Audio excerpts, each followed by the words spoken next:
Deindividuation is a psychological phenomenon that reveals the darker side of human nature, exposing how ordinary people can become capable of extraordinary harm when stripped of their individual identities. It's a concept that resonates deeply in our modern world, where social media and group dynamics often blur the lines between personal responsibility and collective behavior.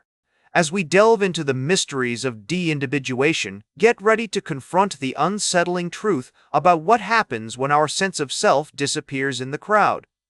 As we venture deeper into the realm of de-individuation, it's essential to grasp the theoretical frameworks that underpin our understanding of this phenomenon. One of the most influential theories is the de-individuation theory proposed by psychologist Philip Zimbardo, which suggests that when individuals are part of a group, they tend to experience a reduction in self-awareness and a sense of anonymity, leading to a disconnection from their personal values and norms. This theory was famously illustrated through Zimbardo's 1971 Stanford Prison Experiment, where normal, well-adjusted college students, assigned roles as either prisoners or guards, rapidly descended into abusive and sadistic behavior, demonstrating the power of situational factors in shaping human conduct. Another crucial framework is the social identity model of de-individuation effects, SIDE, developed by Russell Spears and Martin Lea. This model posits that de-individuation occurs when individuals prioritize their group membership over their personal identity, leading to a diminution of self-awareness and a heightened sense of collective identity. According to SIDE, this process can be facilitated by factors such as anonymity, group size, and the presence of a shared goal or ideology. My colleagues in the field have also highlighted the role of cognitive deconstruction in de-individuation, where individuals experience a breakdown in their normal cognitive processes, including reduced self-reflection, impaired impulse control, and diminished empathy. This can be seen in cases of mob behavior, where the collective energy of the group overrides individual moral constraints, leading to destructive and violent outbursts.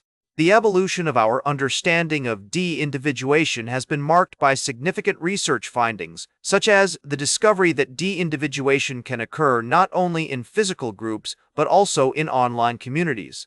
For instance, studies have shown that individuals who engage in online harassment or cyberbullying often experience a sense of anonymity and reduced self-awareness, similar to those in physical groups.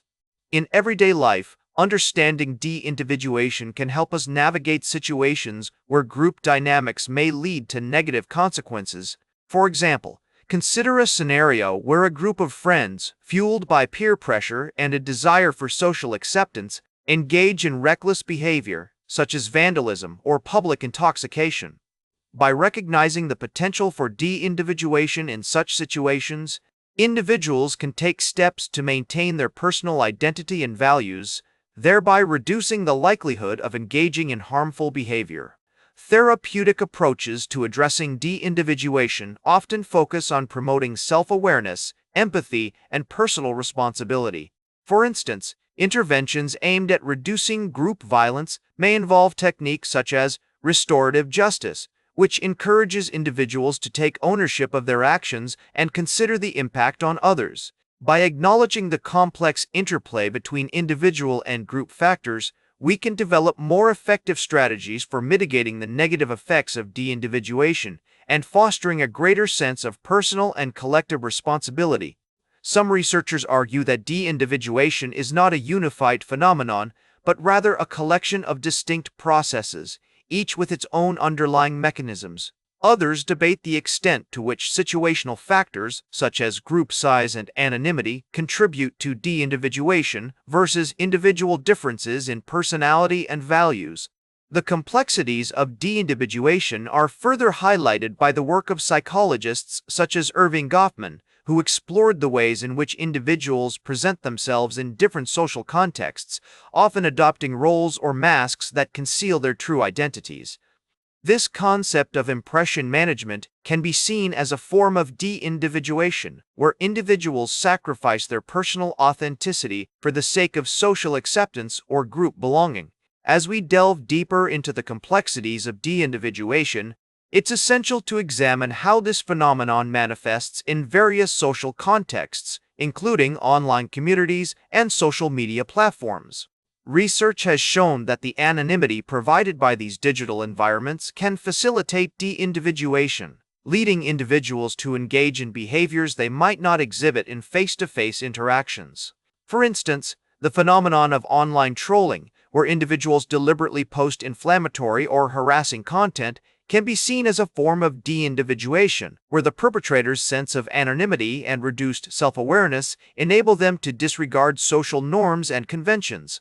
A notable example of this is the online disinhibition effect, a term coined by psychologist John Suler to describe how individuals may feel more comfortable expressing themselves online due to the perceived anonymity and lack of face-to-face interaction.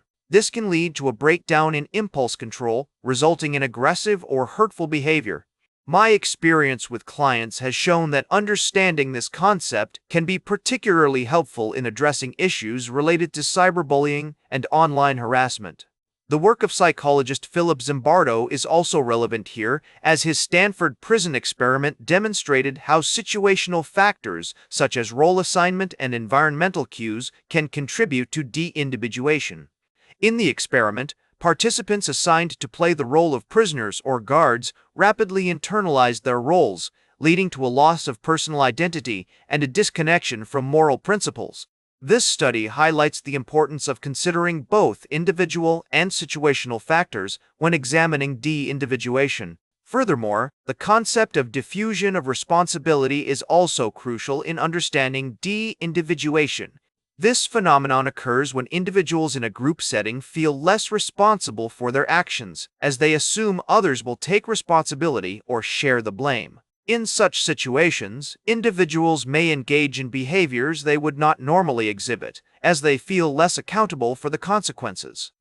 A classic example of this is the bystander effect, where witnesses to an emergency situation often fail to intervene due to a diffusion of responsibility. In addition to these factors, it's essential to consider how cultural and societal norms can influence de-individuation. For instance, research has shown that in some cultures, group harmony and collectivism are valued over individualism, which can lead to a suppression of personal identity and an increased likelihood of de-individuation. Understanding these cultural nuances is vital for developing effective interventions aimed at mitigating the negative effects of de-individuation. For example, techniques such as cognitive behavioral therapy, CBT, can help individuals identify and challenge negative thought patterns that contribute to de-individuation. Additionally, group-based interventions, such as restorative justice programs, can encourage individuals to take ownership of their actions and consider the impact on others. The complexities of de-individuation are further highlighted by the debate surrounding its relationship to moral disengagement. Some researchers argue that de-individuation is a necessary precursor to moral disengagement, where individuals rationalize or justify harmful behavior by disconnecting themselves from their moral principles. Others propose that moral disengagement can occur independently of de-individuation, highlighting the need for further research into this complex and multifaceted phenomenon. In conclusion, our exploration of de-individuation has revealed a complex and multifaceted phenomenon that can have profound implications for human behavior. The key takeaways are clear. De-individuation is a real and pervasive force that can affect us all, often in subtle but profound ways. As we navigate our increasingly complex and interconnected world, understanding de-individuation is more relevant than ever. Whether it's the online disinhibition effect, the bystander effect, or the moral disengagement that can occur in group settings, recognizing the signs of de-individuation can help us become more aware of our own behaviors and those of others. By acknowledging the power of situational factors to shape our actions, we can take steps to mitigate the negative effects of de-individuation and cultivate a greater sense of personal and collective responsibility. Will we allow the forces of de-individuation to shape our actions, or will we find ways to stay grounded in our values and principles, even in the face of adversity? That's all for today's Psych with Sigmund. Remember to like, share, and subscribe, and until next time, may your ego find balance between pleasure and reality.